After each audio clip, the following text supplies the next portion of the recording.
Hello there, all you faithful listeners and watchers to our video podcast, WVSports.com's Musings from the Mountains. I'm managing editor Keenan Cummings. And I'm Serre, staff writer. And it's football week. It's football week.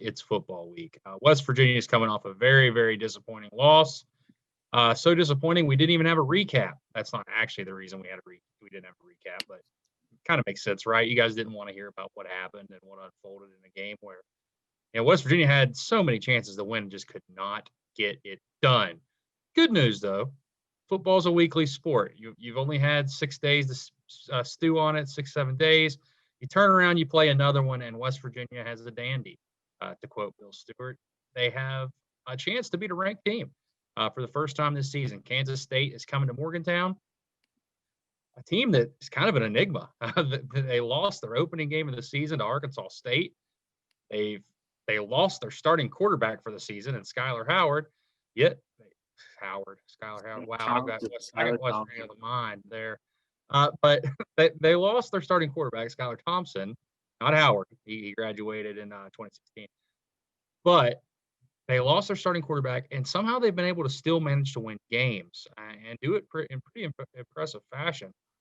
This team's beat the same Texas Tech team that West Virginia just lost to. They beat TCU, and then they demolished Kansas in much of the same fashion that West Virginia did. No eye-popping victories for the new quarterback, Will Howard, but he's getting the job done, and I think that's what's impressive about this team. It's pretty much your cut and dry standard Kansas State football team. Very disciplined, doesn't beat itself, doesn't make mistakes. Howard's really gotten better with every performance. They didn't really push the envelope with him to start, but they've allowed him to kind of grow into that role. He doesn't chuck the ball downfield a bunch. They're going to protect him.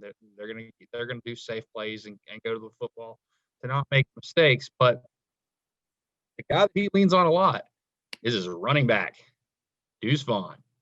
Electric guy. Electric. Any hot Deuce takes you got? I just, Deuce Vaughn is a big part of the offense. And I think we've seen, especially this year, it seems kind of unexpected, but the Big 12 is very reliant on, a run game. Letty Brown is the reason West Virginia goes. Chuba Hubbard is the reason Oklahoma State goes. And you can surely add Deuce Vaughn to that list as a big factor to Kansas State's success and anything they really get going on offense. Yeah, they're going to try to control the ball, sustain drives. They've struggled at times with that. They have a newer offensive line, but that's what they want to do offensively. Vaughn is a game breaker. They use him out of the backfield. They throw the football to him. Guy has over 200 yards receiving since Howard's taken over, and a lot of that is yak, big yak guy. They will throw him the ball down the field, actually, despite his diminutive size, but they'll use him all over. They'll find ways to get him the football. The other target on offense to watch out for is Riley Moore, their tight end. That's really his kind of 1 and 2 pass catches. The only receiver on the roster that has over 10 catches is Chabastin Taylor. I think he has 12 on the season. Everyone else it's a low volume passing attack, pretty standard Kansas State stuff. They want to run the ball. They'll get the ball out in space, and they really try to minimize mistakes. And that's what this team does. They don't turn the ball over. Howard's a true freshman, was not supposed to play this year, and has 1 interception so far through 3 starts. He's played 4 games. That's what they want to do offensively. Defensively, a lot of the same stuff you've seen in the past. Base 4 down front, play a lot of zone. They're kind of going to show you what they are and force you to beat them. Not a lot of trickeration there. The one thing that is interesting, though, on the defensive side for them, A.J. Parker, one of their standout defensive players, got banged up against Kansas. He's day-to-day coming into this, so that'll be interesting for West Virginia. You got to look at this in this way for West Virginia. Yes, last week happened. It's over. It's done. There's nothing you can do about what happened. You let that one get away. You can turn around and get a victory here, and I don't want to say you forget about what happened last week, but you trend in a positive direction going down to that 4-game stretch that we've talked about on here till we're blue in the face, a very difficult stretch for West Virginia. How do you see this game playing out? Do you like West Virginia's chances at home, or how do you feel about Kansas State? Well, I think, especially now that fans are starting to get back in the seats at WVU. I think, home field advantage definitely is a bit of a factor. I wrote in my I've got 5 on it from the Texas Tech game earlier this week that, we're halfway through the season and I still really don't know what this West Virginia football team is.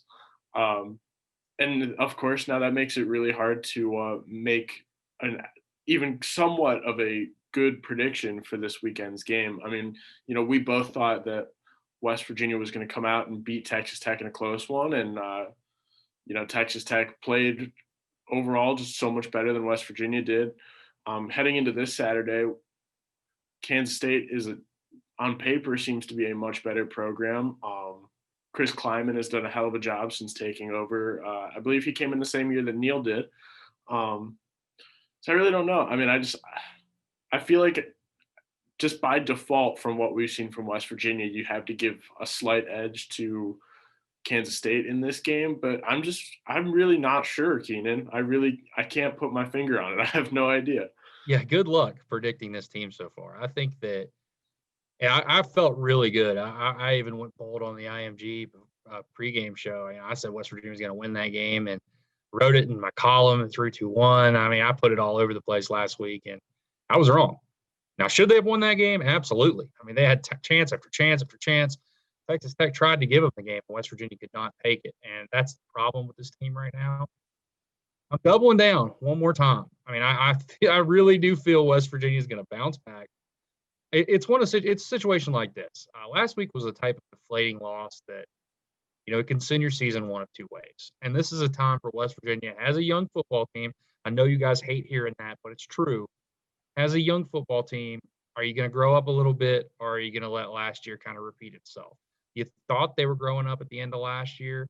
It carried over a little bit into this season, but you're seeing a lot of the same mistakes every week. Can this team have a good week of practice, bounce back in a big way, and beat a ranked team at home? We can argue all day over whether Kansas State's going to end the season ranked or how things are going to fold with some of the teams they got coming up.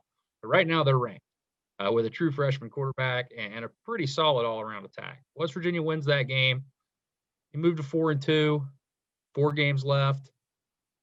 Feeling pretty good about where you stand, even with some of the mishaps. So I think West Virginia finds a way with fans in the stands to get it done. It's going to be close. These games are always close. I like the way West Virginia's played Kansas State of late. You came into the league, couldn't beat them. Now they can't beat you. It doesn't matter what's happening.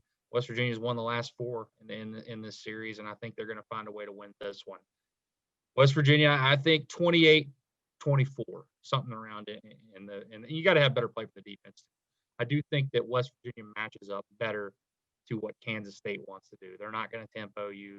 They're not going to get up and run or pass the football a lot.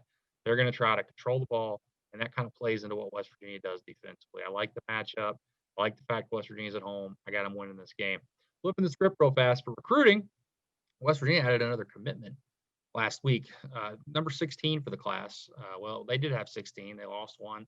Now they added another one in Aubrey Burks. Defensive back from Florida, really versatile guy. I call him a defensive back. He's probably going to end up a linebacker, maybe a safety, maybe a corner.